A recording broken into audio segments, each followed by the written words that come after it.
കൊച്ചുനാളെ മുതൽ നാം ഓരോരുത്തരും പഠിച്ചു വച്ചിരിക്കുന്ന ഒരു പൊതു തത്വമാണ്, നാം എല്ലാം മനസ്സിലാക്കിയിരിക്കുന്ന ഒരു പൊതുവായ ആശയമാണ് of the people, for the people, by the people. ജനങ്ങൾ ജനങ്ങൾക്ക് വേണ്ടി ജനങ്ങളാൽ തിരഞ്ഞെടുത്തിരിക്കുന്ന ഒരു ഭരണകൂടമായിരിക്കണം, ഒരു ഗവൺമെൻറ് ആയിരിക്കണം ജനങ്ങളെ ഭരിക്കേണ്ടത് എന്നുള്ളത്.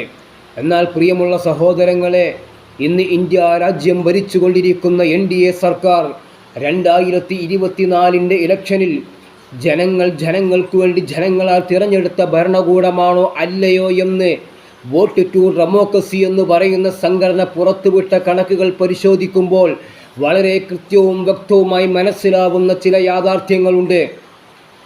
ഏകദേശം 2024 നടന്ന ഇലക്ഷനിൽ 5 കോടി വോട്ടിൻ്റെ അട്ടിമറിയാണ് NDA സർക്കാർ ഇന്ത്യ രാജ്യത്ത് നടത്തിയിരിക്കുന്നത്.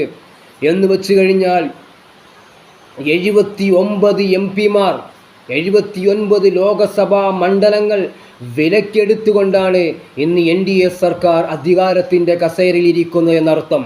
79 MP-മാർ അട്ടിമറിയിലൂടെ NDA സർക്കാർ സൃഷ്ടിച്ചെടുത്തതാണ് എന്നുള്ളതാണ് വസ്തുത. പ്രിയമുള്ള സഹോദരങ്ങളെ, ഇന്ന് 293 വോട്ടിൻ MP-മാരുടെ പിൻബലത്തിൽ ഇന്ത്യ രാജ്യം ഭരിക്കുന്ന NDA സർക്കാർ സത്യത്തിൽ 214 പിന്തുണയിൽ പ്രതിപക്ഷ സ്ഥാനത്തിരിക്കേണ്ടവരാണ്. എങ്ങനെ?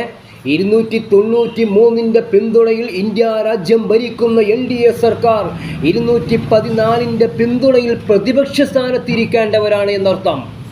എന്ന് വച്ചാൽ 234 പിന്തുണയിൽ ഇന്ന് പ്രതിപക്ഷത്തിരിക്കുന്ന UPA ഗവൺമെൻറ് 313 പിന്തുണയിൽ ഇന്ത്യ രാജ്യം ഭരിക്കേണ്ട പാർട്ടിയാണ് എന്നാണ് പറഞ്ഞു വന്നതിൻ്റെ ചുരുക്കം. അത്രത്തോളം അട്ടിമറി NDA സർക്കാർ നടത്തിയിട്ടുണ്ട്.